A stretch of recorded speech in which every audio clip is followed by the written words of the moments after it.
بسم اللہ الرحمن الرحیم۔ خواب میں خود کو گنجا دیکھنا، خواب میں کسی اور انسان کو گنجا دیکھنا، خواب میں گنجا ہونے کے بعد پھر دوبارہ بالوں کا اگ آنا، خواب کے اندر اپنے سر پہ ہاتھ پھیرنا اور اپنے بالوں کو غائب دیکھنا، ان تمام باتوں کی تعبیریں آج اس ویڈیو میں بیان ہوں گی۔ ویڈیو کو آپ نے مکمل دیکھنا ہے، ہمارے چینل کو سبسکرائب کرنا ہے۔ حضرت علامہ ابن سیرین رحمۃ اللہ علیہ فرماتے ہیں،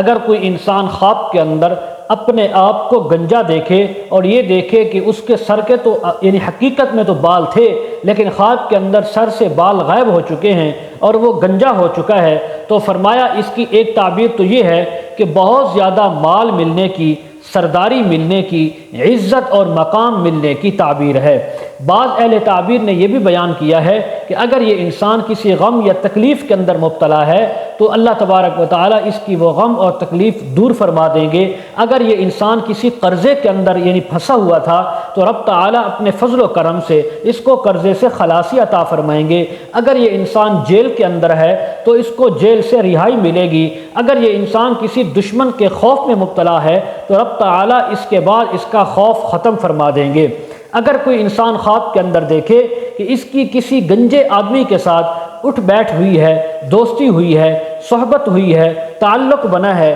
تو فرمایا اس بات کی تعبیر ہے کہ مالدار آدمی کا یہ دوست ہوگا، آشنا ہوگا، اس کا شنا بنے گا، اس کے ساتھ اس کو بہت زیادہ اس کا تعلق اور اس سے بہت زیادہ مالی فائدہ بھی اس کو پہنچے گا۔ اگر کوئی انسان خواب کے اندر دیکھے کہ اس کا یہ سر ہے وہ گنجا ہو چکا ہے اور اسی خواب کے اندر ہی پھر اس سر کے اوپر دوبارہ بال بھی آ گئے ہیں، تو فرمایا اس بات کی تعبیر ہے کہ اس انسان کو مال ملے گا،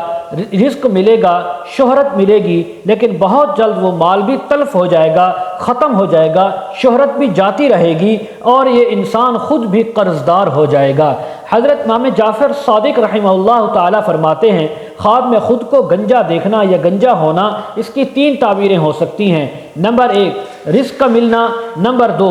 عزت کا ملنا، نمبر 3 انسان کا قرض دار ہونا اور یعنی انسان کے اوپر غم یا تکلیف کا آنا۔ مزید اگر آپ اس کے متعلق تعبیریں یا وظائف معلوم کرنا چاہتے ہوں، استخارہ کروانا چاہتے ہوں، ویڈیو کے کمنٹ سیکشن میں یا ڈسکرپشن میں ہمارا واٹس ایپ نمبر دیا جاتا ہے، آپ حضرات کانٹیکٹ کر سکتے ہیں۔ وآخر دعوانا ان الحمد للہ رب العالمین۔